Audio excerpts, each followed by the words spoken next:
pleasure because he's my boss. And therefore I absolutely have to be nice to him, though I also do wish to be nice to him. Our paths didn't cross very much when we were in the UN Secretariat together. I think, David, you were head of Best Practices section in the Department of Peacekeeping. Best practices in the UN does sometimes risk being a bit of an oxymoron, but I know that David brought great coherence and intellectual rigour to it. We thought when we were preparing for this reunion that we would have presentations which, if you like, were bookends in terms of mediation. So we had Kofi Annan yesterday on what you might call track one mediation, and we have David today on so-called weak or soft mediation by NGOs. And I'm delighted to give him the floor. I hope that there will be time for some comments, questions, and so on at the end of it. David. Great, thank you very, very much. And nice to see our former colleagues. Is it working at the back? You have to get a little bit closer to you. Is that better? Yeah, great. Yeah, no, a pleasure to be here. I'm not a befunks, but I'm a funks, and of over 20 years. Yeah, it's a pleasure to be back here. Now, Kieran, how long should I speak for? Well, it depends whether you want to allow them a chance to ask a question or not. You've got an hour, so you can talk them out if you like, if they look if they look hostile. But actually, they are quite reasonably friendly, and I'm sure their criticism will be constructive. So why don't you say 40 minutes if you want to, and then we have 20 minutes questions, something like that? Yeah, or even less. Yeah, that's good. Okay. Well, in fact, yes, in the trade, the type of mediation that NGOs do is often called light mediation, and there's a sort of joke that it's all about the unbearableness of being light, which is true. That in many ways, the mediation by NGOs is the opposite of mediation by the UN in all the good ways and bad ways. But actually, I thought, if you agree, I wouldn't exactly talk about that. What I would talk about, if you agree, is the sort of overall landscape of the mediation of armed conflict, and where the UN and the non-UN actors fit into it, because in a way it's a more interesting story with the overall picture than the story of the NGOs in particular. And then if there is a particular interest, we can talk about the NGOs. So I should say that the NGOs remain the little brothers and sisters of this process, that this is still dominated by the UN and by the powerful states. So if you agree, I'll say something about the overall landscape of the mediation of armed conflict. And the main thing I want to say is that there was a period, roughly from 1988, where the UN played, a distinguished support role in the end of the Iran-Iraq war, for 20 years, running until 2008, where the UN played a role in the sort of resolution of the Kosovo crisis. I mean, the Kosovo issue hasn't completely gone away, but the UN was very much at the center of it. That there was that 20-year period, which in a way were the Vainglorieuses. I mean, they were an incredibly productive period of peacemaking in the world. In fact, if you believe the figures collected by Paul Collier, there were more peace agreements in that 20-year period than there were there were more peace agreements in the 1990s alone, so the first half of my Vainglorieuses, than there were in the entire period of the Cold War, half a century prior to that. And the UN was absolutely the dominant player in it. I mean, that doesn't mean that all the normal people didn't, pour scorn on the UN and criticize it and so on. But the fact was that there was a huge drop in armed conflict starting in 1988, and that led also to a dramatic fall in the number of people killed in armed conflict.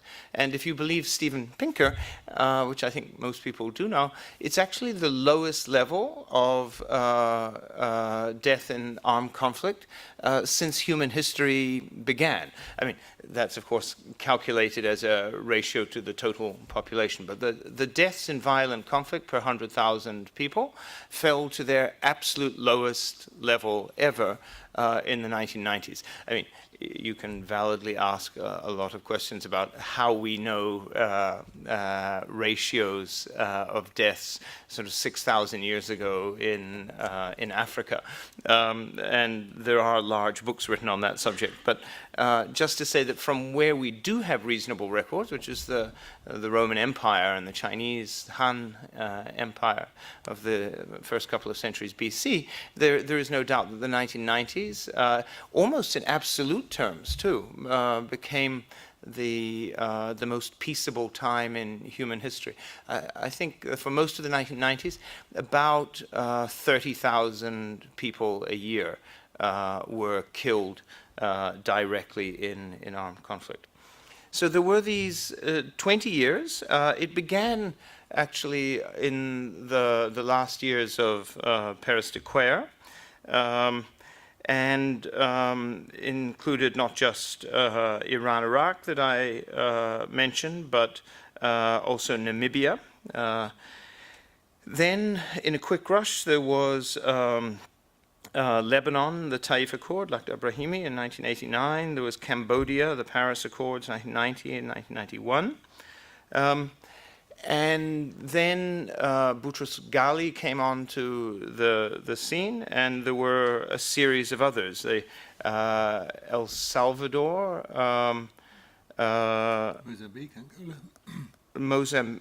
I'll come to Mozambique. Turns out to be an interesting story, of course, for us NGOs. Yeah, but I'm just now El Salvador, Croatia, Guatemala City, Jean Arnaud, then Alvaro de Soto, and El Salvador. That there was another rush of UN peacemaking, and all basically reaching successful conclusions. I know that as with all of these peace agreements, there is a dark side to them, which is none of them seem ever to have produced anything better than the state that went into the war. So everybody always was so impressed with how Germany and Japan and Austria bounced back from World War II. But basically they bounced back to being these amazing industrialized, sophisticated societies. And societies that had never been that didn't bounce into being that. But in terms of numbers of conflicts and numbers of people killed, it was an extraordinary achievement. And if you had to try and define a UN approach, I think it was personalized. Each one of these agreements, whether it's Brahimi or De Soto or Jean Arnaud, is associated with a particular individual. They are discrete rather than public. They had their public aspects, but they were generally done in private.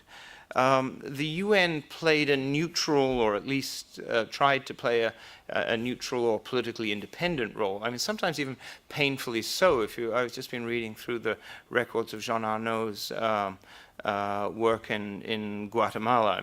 There was enormous effort put into trying to be politically equidistant. And a lot of them were informed by, a very deep knowledge of the context, not always, but generally. So there was this, glorious period, in a way, of 20 years of peacemaking, which was overwhelmingly dominated by the United Nations. There were then, of course, three famous peacekeeping disasters in the 1990s. The Black Hawk Down episode in Somalia, followed by the Rwanda genocide, followed by the Srebrenica Act, massacre, which is also being qualified as a genocide by the International Criminal Tribunal for the former Yugoslavia. And what's interesting for here, and I think the only thing really to say about those three episodes here, is that if anything, they reinforce the need for to have a proper peacemaking mediation process. So the Black Hawk Down, the main lesson, the cliche that came from it was, you can't keep peace, even if you're the United States, if there's no peace to keep. Bosnia is also one which is now often characterized as a place where there was no peace to keep, and the peacekeepers therefore couldn't do it. And indeed, the United States had blocked the original peacemaking effort in Bosnia, the so-called Kutulero Plan, the Carrington-Kutulero Plan, just before the beginning of the war, because it didn't give the Muslims, enough to make the Americans think it was a worthwhile deal. And so the war happened and the peacekeeping mission was deployed, and ultimately the Americans, then dealing with reality as it was in 1995, proposed a deal, the Dayton Agreement, which gave the Muslims a lot less than they would have got if there had never been a war or a peacekeeping operation in the first place. So somehow, the only point I want to make about these peacekeeping disasters is that rather than putting the world and the US off mediation and peacemaking, in some ways they reinforced it, because this idea that peacekeepers simply couldn't implement an agreement that wasn't there came out quite strongly. Of course, as you all know, as befunks, those three episodes did precipitate a rupture between the United States and the Secretary General that led to the Secretary General Boutros-Ghali departing. But when the Americans did get their preferred candidate, Kofi Annan, to replace Boutros-Ghali, this work of peacemaking, mediation, peacemaking, only accelerated. And so despite the rupture with Boutros-Ghali, despite the disasters on the peacekeeping side of the Peace Operations House, during the Annan period, mediation and peace agreements raced ahead. And in one way or another, the UN was central to ending wars or implementing peace agreements in Tajikistan, East Timor, Kosovo, Sierra Leone, Afghanistan, Angola, Liberia, Sudan, Nepal, and a number of others. And it was an incredibly fruitful time. And of course there were some failures and some disasters and some missed opportunities. But in fact, of that list, all but Afghanistan and Sudan are now more or less at peace. Now, I just want to say a word here about the topic which I was meant to be speaking on, which is the NGOs. Yeah. So it wasn't just the NGOs, it wasn't just the UN in this period. So first of all, the states never quite went away. So I think the United States view was that they would try to operate behind the veil of multilateralism where possible, but where they couldn't and they deemed there was a national interest or a political interest, they would engage. So in fact, the Dayton Accords that ended the war in Bosnia were nominally, a multilateral process through a contact group and then blessed by the Security Council, but in fact were brokered by Holbrooke for the United States. And the Northern Ireland peace process, of course, was also not a UN process, and various actors, including the United States, played assist roles in that. And the United States, cropped up in others, like Macedonia, which was quite a nice example, actually, of a conflict prevention. I mean, Macedonia is still a mess, but it was a nice piece of work. So, as well as the multilateral intergovernmental actors led by the UN, there were still the great states, the powers, as they used to be called, and the UK playing a key role behind the scenes in Sierra Leone and so on. And then enter the NGOs. The NGOs have a long and mainly undistinguished history in the mediation of armed conflict.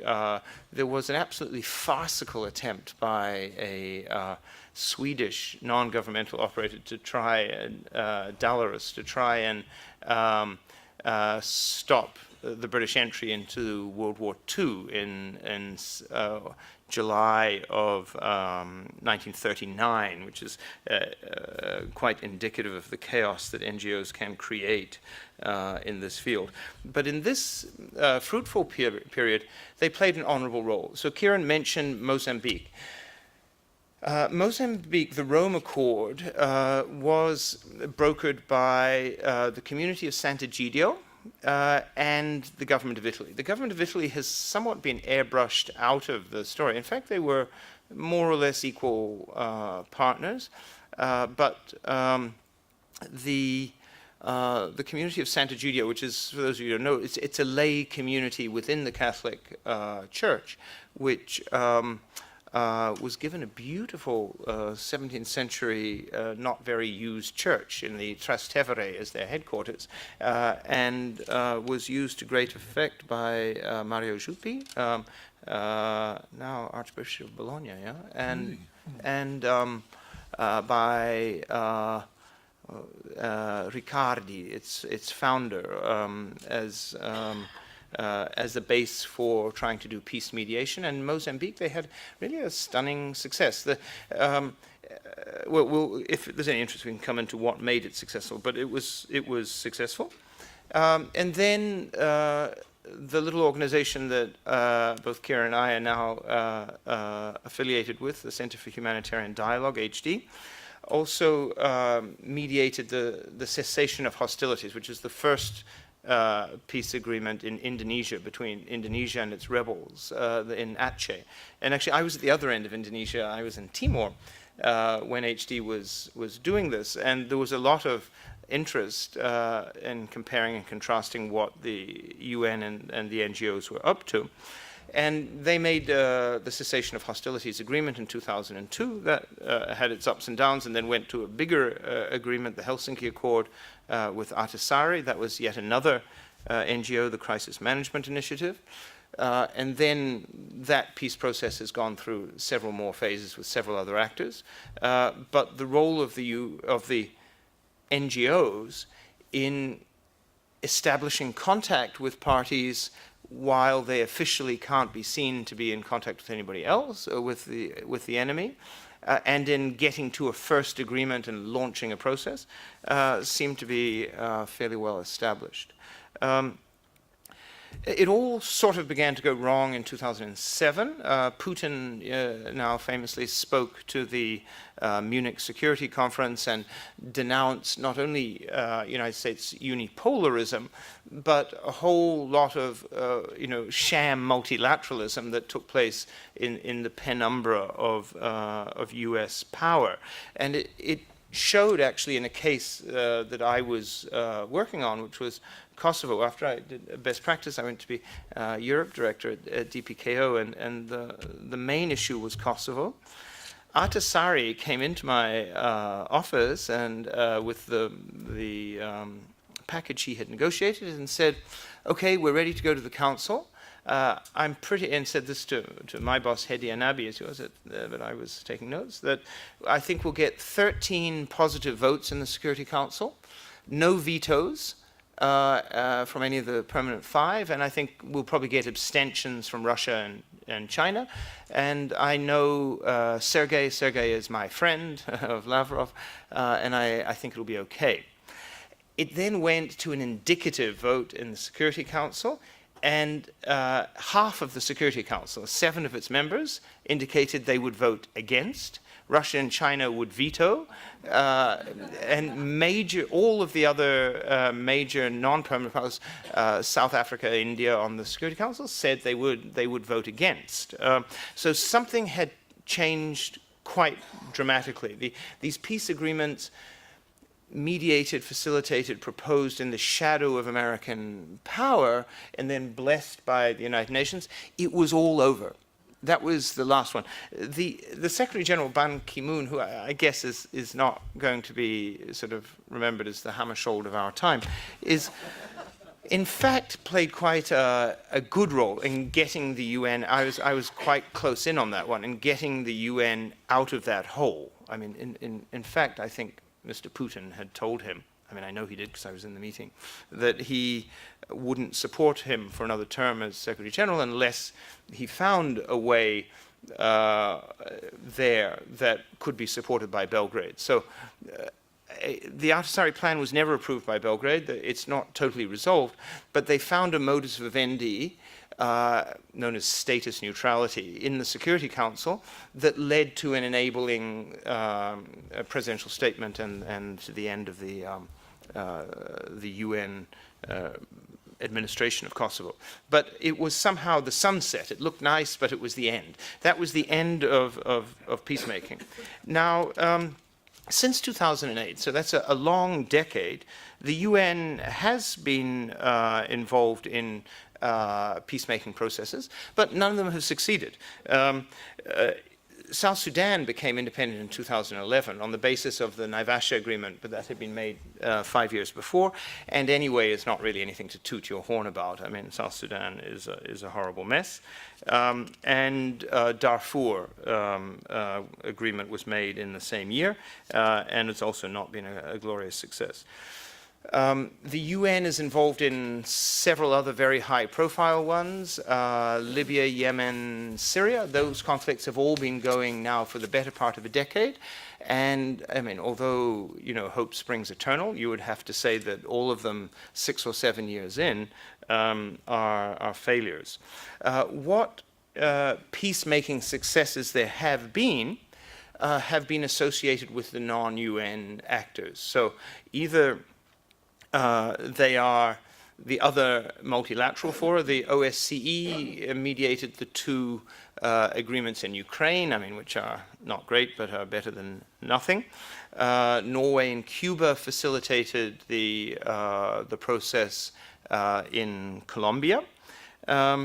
And other players have played roles in smaller places. You maybe have just seen that HD has just formally announced ETA's dissolution after a confidential process that was started by the Zapatero government, between the government of Spain and ETA.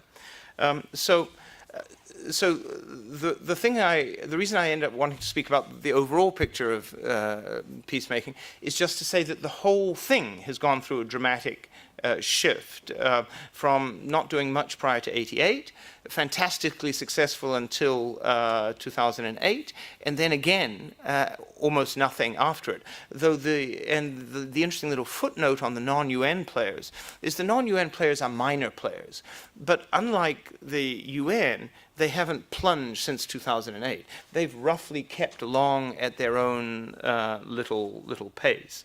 So I would finish, I think, by reflecting on what the factors are that seem to have gone wrong, and to see whether or not the UN or the wider international community can dig itself out of that hole. And I mean, these are difficult to prove and easy to discuss, but I put them out there. The first is the return of geopolitics. I mean, so in a way, the Vainglorieuse was the exception. The normal state is that peace agreements don't get made, because almost every conflict since World War II has involved some element of contest between outside powers. I mean, even the one in your own country, in Northern Ireland, involved an assist role for Gaddafi in keeping the war going, I mean, by providing weapons to the IRA. So there was a very odd period, the so-called unipolar moment of US history after the fall of the Berlin Wall, when the normal factors that prevent peacemaking weren't present. And now we are back in some, it's not exactly Cold War II, it's like some sort of mixture of Cold War and Great Game, I think. And we also have the sort of mini geopolitical issues, the Sunni Shia ones, which are, for example, still screwing up Somalia. I mean, at the moment, you know, we have Turkey and Qatar have lined up on Mogadishu's side, and Saudi Arabia and the United Arab Emirates have lined up on Somaliland's side, making that endlessly difficult. Second, the atomization of conflict. And I think this really is a new factor. The UN is a beast designed to deal with issues among states.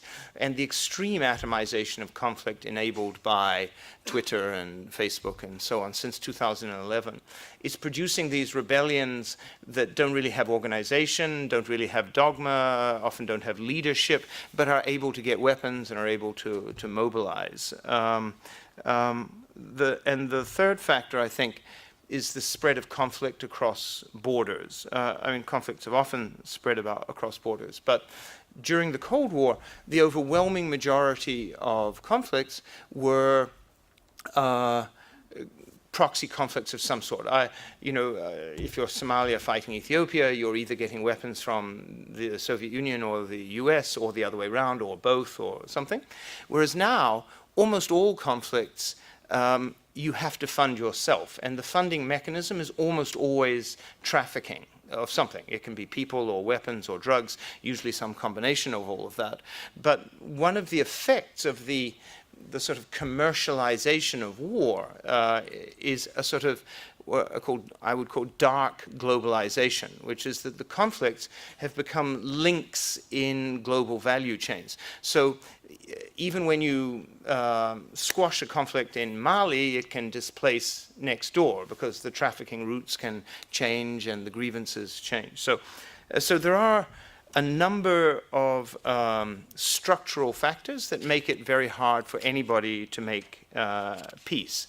However, I want to return to this point that it's the UN efforts that have gone from maximum success to zero success in the last decade, whereas the non-UN actors have gone from being small actors to being small to medium-sized actors. So they don't seem so affected by these headwind factors. So just to enumerate in closing, what those factors are that have changed within the UN. That is, what is the UN not doing now that it did do during the Vingt Glorieuses that maybe contributed to the greater success now and which has been lost.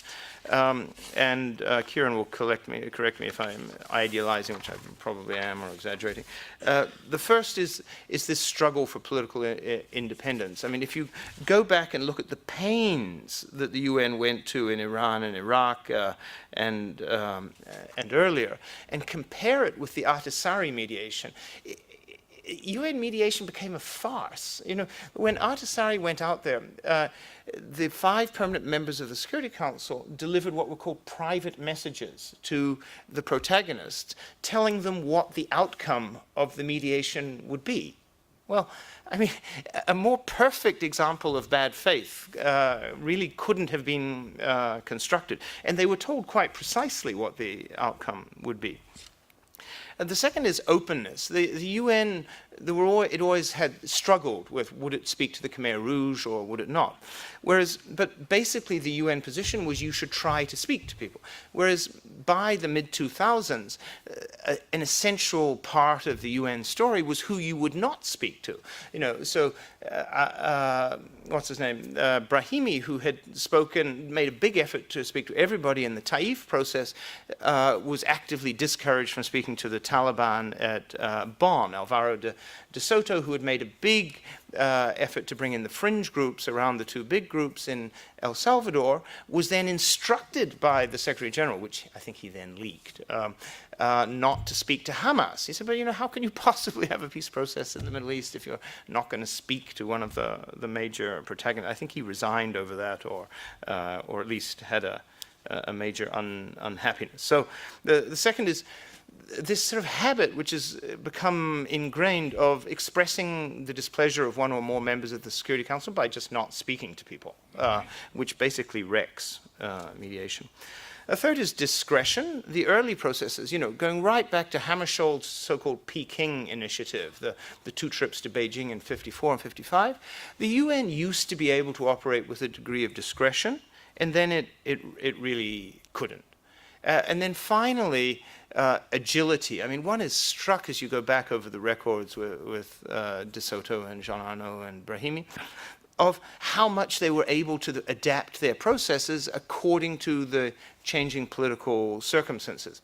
Whereas now there is this weight of Security Council resolutions, like on Stefan de Mistura, for example. Every time he comes up with the tiniest little initiative trying to do something like the Aleppo freeze, the Security Council tries to block it or frame what it should be, and then the Security Council can't reach, and so the permanent members of the Security Council start reaching down into his system and saying what they can do.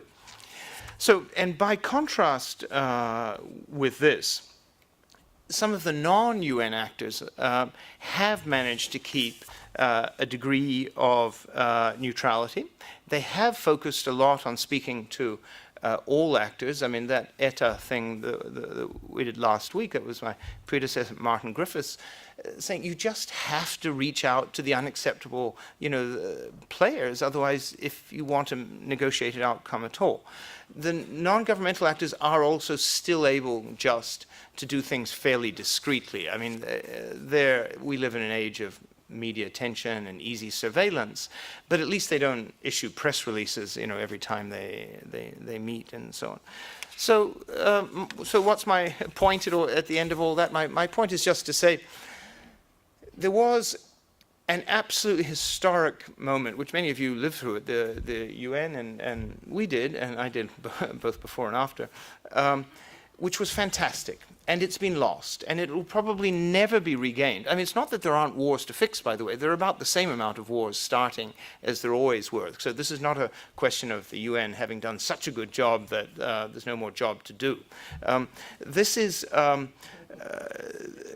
But it was a unique moment. It's structurally not going to be as easy probably as it was. No, easy is not the right word. I mean, they would turn in their grave if they could hear me saying that. But it's not going to be as propitious an environment as it was from 1988 to 2008. But the UN could learn a little bit from the non-UN actors and see that its success rate could go up if it would be willing a little bit to return to basics and to return to the lessons which it actually imparted to all of the others. Thank you. Thank you. Thank you very much, David. I can't help feeling that you've been a bit too modest about the role of light mediation or weak mediation or whatever you want to call it. Because when you were spelling out the problems towards the end, for each one of them, you could have ended by saying, unlike NGOs, we don't have to rely on a mandate from the Security Council. We don't have to rely on UN funding from major donors.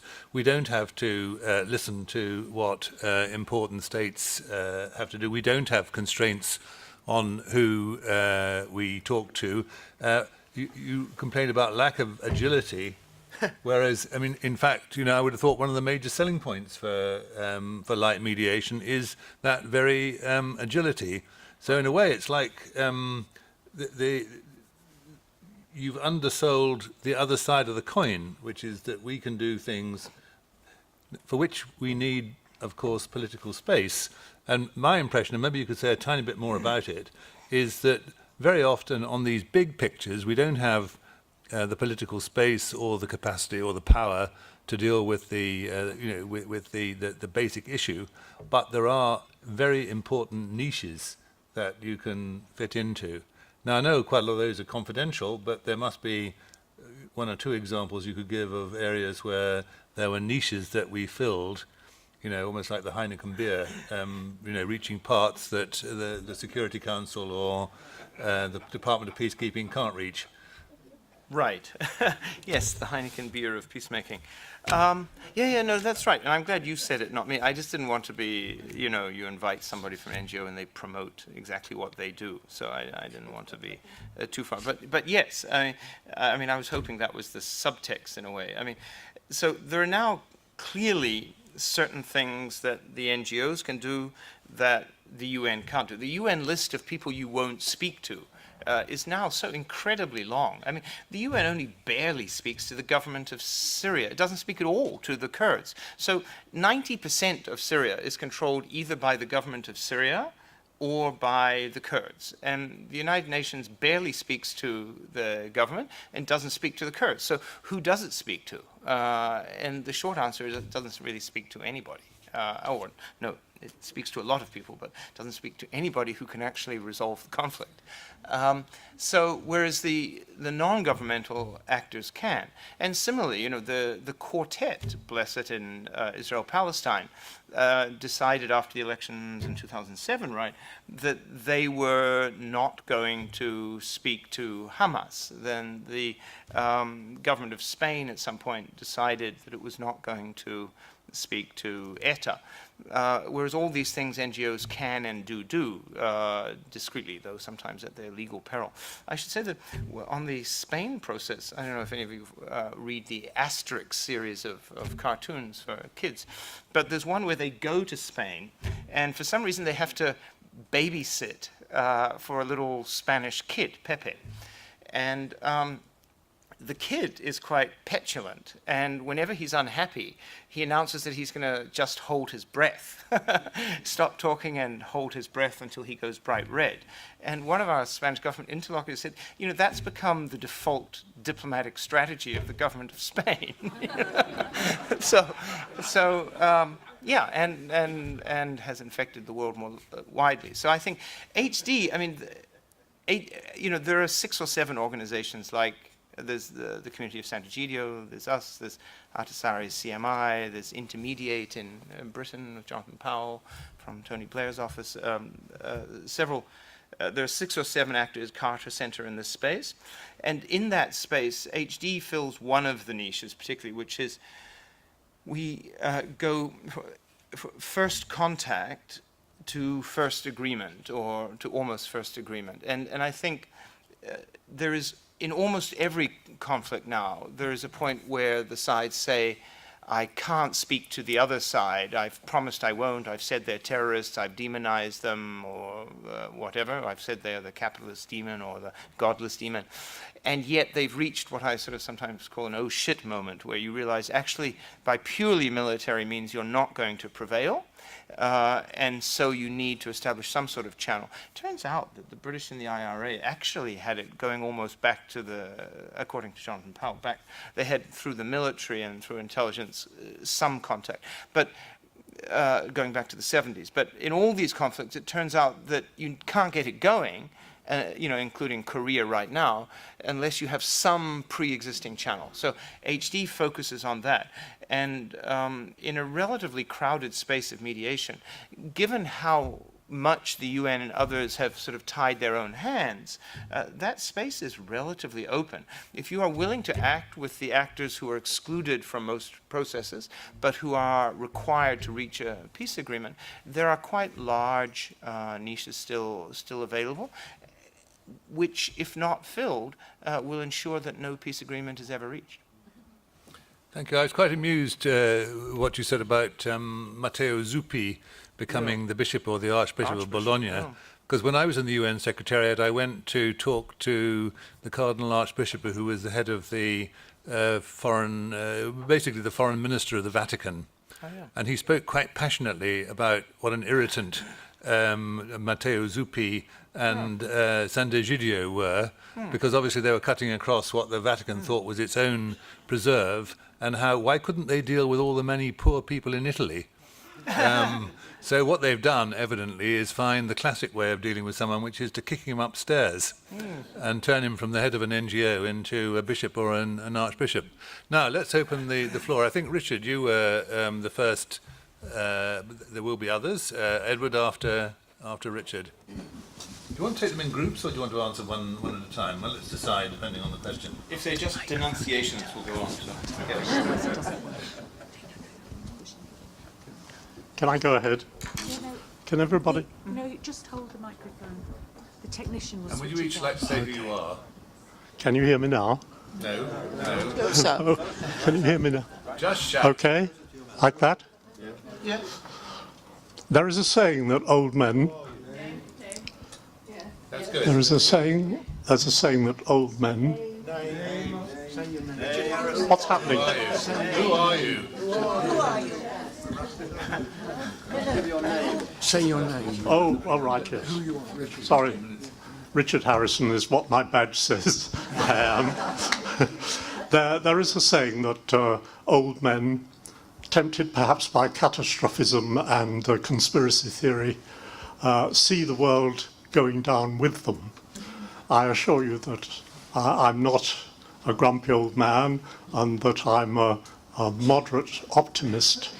But the figures that you gave in connection with the Vingt Glorieuses, could they be turned round on the basis that perhaps there has to be a pause from time to time so that belligerent people or countries learn to fight new wars with new weapons, because technology continues to produce not only, thank God, the means of reducing and even reusing waste, but also contributes to the development of new armaments.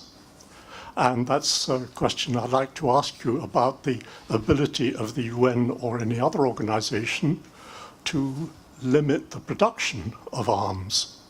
There was another question I would like to ask, but perhaps it's not okay to talk about the actual dissatisfaction and frustration of people working at the front for peacekeeping. Thank you. I remember that Can once... we just have one question, because otherwise they won't have a chance for Yes, other of people course. to intervene. Of course. Thank you. Thank you, Richard. Yeah, well, just to say, I mean, this gets into scholarly territory, not my immediate expertise. But the trend of the decline in violence through armed conflict is actually quite counterintuitive, but the scholars, it seems, agree on it. It has been falling steadily for the last couple of thousand years, and has been falling quite fast during the last 500 years, and very fast since the end of World War II, and very, very fast since the end of the Cold War. And the scholarly consensus seems to be there is a weird dynamic between states and war, which is that wars create stronger states, and stronger states lead to lower levels of violence. So it's a tricky argument, but it seems fairly uncontested, incredibly. So I think, no, the world is actually getting to be, apparently, I mean, we do now have weapons that can destroy the whole world, but we do have a lot of evidence that war is going away, and that we have many of the tools for making it happen. I think my argument, if I have one, is just that sometimes we're not using the tools for resolution that we do have available to us. By the way, one of our UN colleagues, Andy Mack, Yeah. produced these figures in a compelling form before Steven Pinker did. Yes. And they are pretty persuasive. I suspect that the television, which so dramatizes and makes vivid in our living rooms the existing wars, may distort the overall picture. Edward, I think you were next. So I'm going to ask people just to ask one question each, so that we get maximum number of interventions. Thank you very much. I really do want to thank Dave. Just every now and then, one sort of lived through a series of events which seem sort of totally incoherent, and then somebody comes along and gives them shape. And that's been my experience this morning, so I'm extremely grateful for that. The only point where I thought in your sort of enormous effort at concision and making everything fit, you perhaps overreached yourself was the bit about the return of geopolitics, and you tried to fit Sunni and Shia into that. And then we somehow had a description of Somalia with Turkey and Qatar on one side and Saudi Arabia and the UAE on the other. None of these Shia powers, as far as I know. I think I see how you get there, because the charge against Qatar and Turkey is that they're not sufficiently anti-Shia. I think you probably needed a bit more time to explain how this matrix actually fits in that part of the world. Thank you. Oh, that one must be an Oxford Bold middle stump on that particular point. Yeah. I was racing too fast. Edward, just because I also lived through some of those, and it's when you go through the database, it's a blindingly obvious thing that there was no successful peace agreements, then an incredible amount of peace agreements, then no peace agreements, the successful ones. And so, in fact, I have turned it into a paper, which I was sort of summarizing here, because I then went out into the literature. And there is no record that this was one of the great achievements of human diplomacy.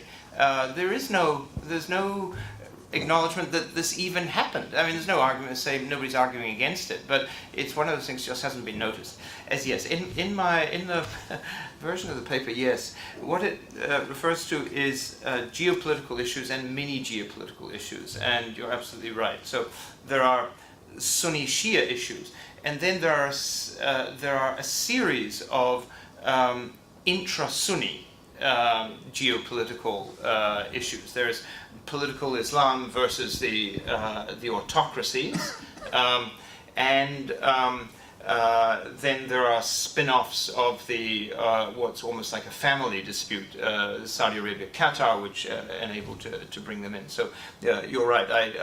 The frog attempted to jump too many lily pads. The point just being that there is the conventional, or there's the old-fashioned geopolitical contest, Russia West. There are a series of second-order ones which are also messing up the peacemaking process. But I'm very happy, I think, to have been corrected. If I can come just slightly to your rescue, a little bit further down the coast from Somalia, when I was High Commissioner there 25 years ago, there was a vicious contest going on the coast over the construction of mosques, and half of them were being constructed with Saudi money, and the other half were being constructed with Iranian money, but it was channeled through Sudan, and that was a very clear contest for political influence, and with a heavy Sunni Shia accent, even though Sudan is a Sunni country. Now there was somebody at yes, madam, at the back.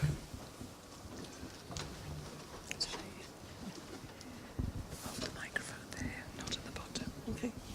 Hello, Serafina Bassett from the Cambridge region. My question concerns Amnesty International. I don't have any affiliation with it, but I have friends who had and came to a sad end. I was wondering if lessons can be learned from that organization's ability to be unshackled to political affiliations, any non-governmental affiliations. And do you see Amnesty International playing any role in peacekeeping, or perhaps going against it? Amnesty International, I was just curious about that. Sure. Actually, we have a former Secretary General of Amnesty International on our board, Irene Khan. But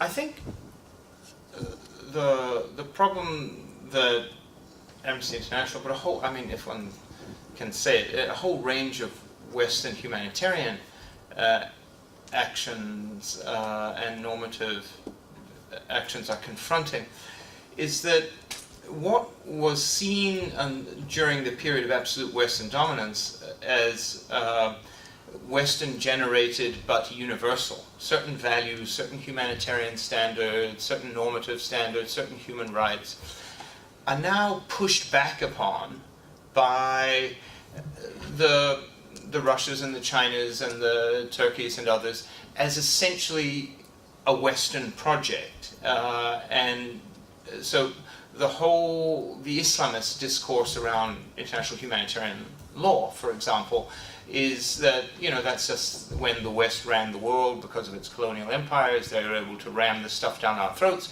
But actually, God has spoken on these issues. So I think there is, and I think when I was a youngster, every last tin pot, crackpot dictator claimed to be the people's democratic something. So you had to latch on to at least the language of the Western-dominated normative framework and what was a legitimate government.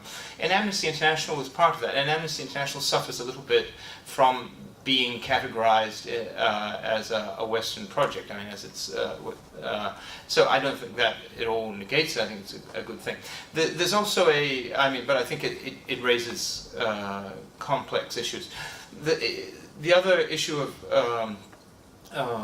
Amnesty International raises, which we definitely shouldn't get into here, is the very large debate of peace versus justice.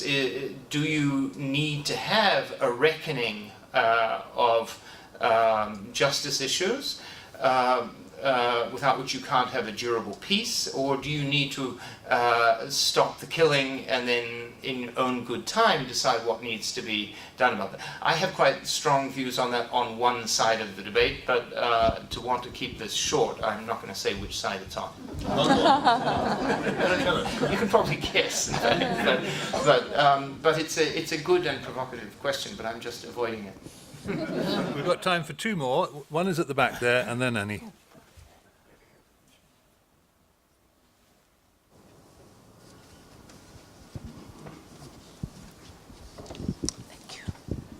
David, I'm Andrew Whitley. We know each other. I'm going to ask you about Yemen and why the UN has been so ineffectual or ineffective in Yemen and allowed this quite unnecessary conflict to persist for 7 years, both in terms of the peacemaking side and the humanitarian side. Now, it's portrayed publicly as a Saudi-Iranian proxy conflict. I don't really believe that. I think that's a gross exaggeration of it. But I really wonder if one looks at the different elements that could be at play here, whether it's the competence or lack of it of the special envoys. A lot of hopes are now being pinned on Martin Griffiths, rather exaggerated hopes in my view, but anyway, he's giving it a try. But you also have a Security Council resolution which was effectively drafted by the Saudis and the Emiratis, which is binding his hands. Now, why is it, given that there are no great power interests at stake here, the 5 permanent members can't actually get together and put some pressure on the parties to come up with a better resolution and allow the mediator a stronger hand to be able to get on and do his job and twist arms where necessary? Yeah. No, it goes back to the issue of how the permanent members of the Security Council see the role of the Secretariat as mediator. And so certainly the P3, the Western countries, until 2008, felt very strongly that the role of the Security Council was to decide, who was right, who was wrong, who would win, who would lose, and to lay that down as the guidance for the mediators. And that, as I mentioned, ran into the horrible brick wall of the Kosovo process when it just went too far. When the P3 said, okay, irrespective of international law, whatever, Kosovo will be independent, the Serbs will get nothing, Russians will get nothing, there's no right in it, the ethnically cleansed Albanians will all come back, the ethnically cleansed Serbs will all stay away, and we'll tell them the result of the mediation before it begins. For however horrible Mr. Putin is and many others are, there's a bit of a point there. That, if the goal is to reach a balance of what the market of the great powers will accept, then you can't behave that way. And it's a little bit the same. I mean, you mentioned Yemen, but is it so different in Syria? I mean, in Syria, the Saudi Western group cooked the Geneva Communique of June 2012 and said that the Assad regime would be replaced by a transitional governing body with full executive powers.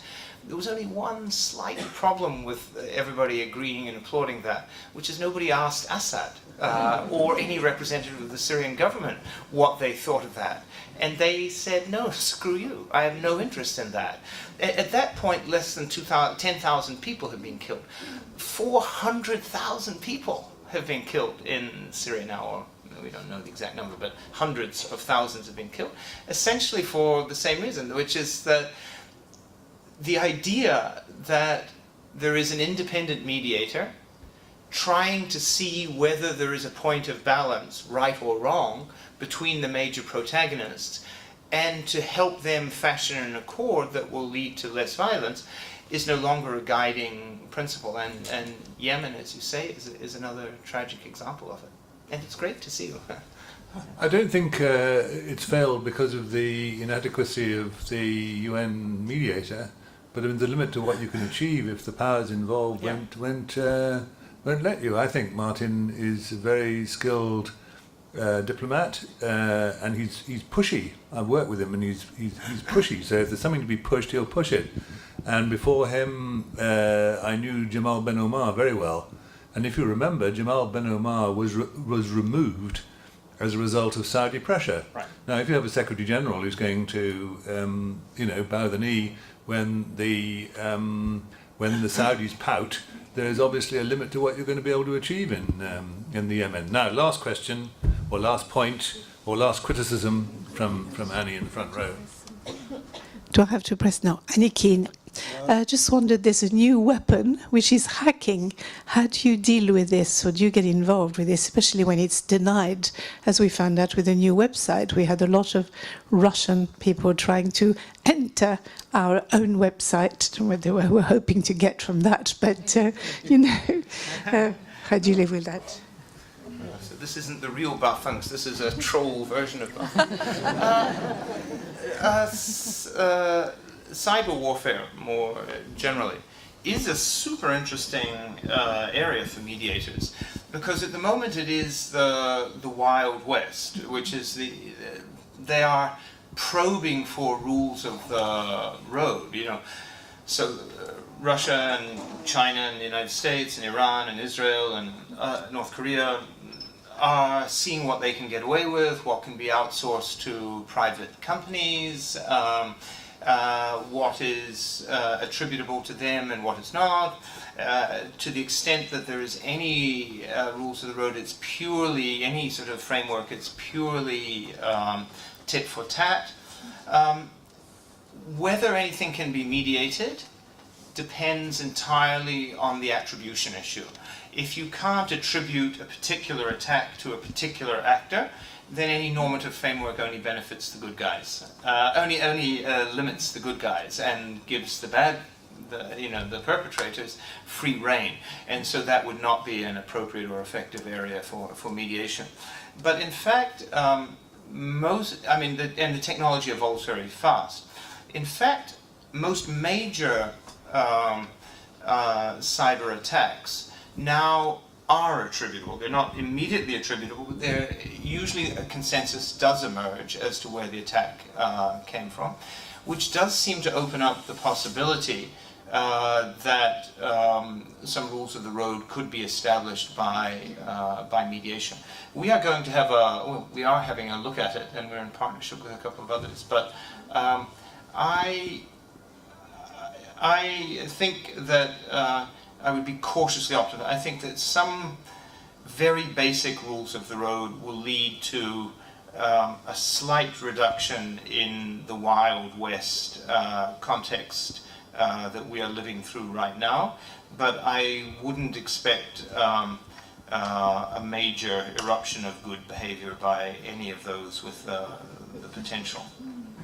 You may end up having to follow the nuclear pattern of mutually assured destruction, or a balance of deterrence, that if you misbehave too badly, we will misbehave against you. And therefore you restore a balance of some kind. David, thank you very much. I thought that was a really fascinating. I mean, genuinely, you know, one always says that, but I actually mean it this time. A very high intellectual caliber, which I would expect, and very great interest. And I thank you very much for coming, especially on a Sunday morning, a wet Sunday morning in Geneva. Thank you for having me.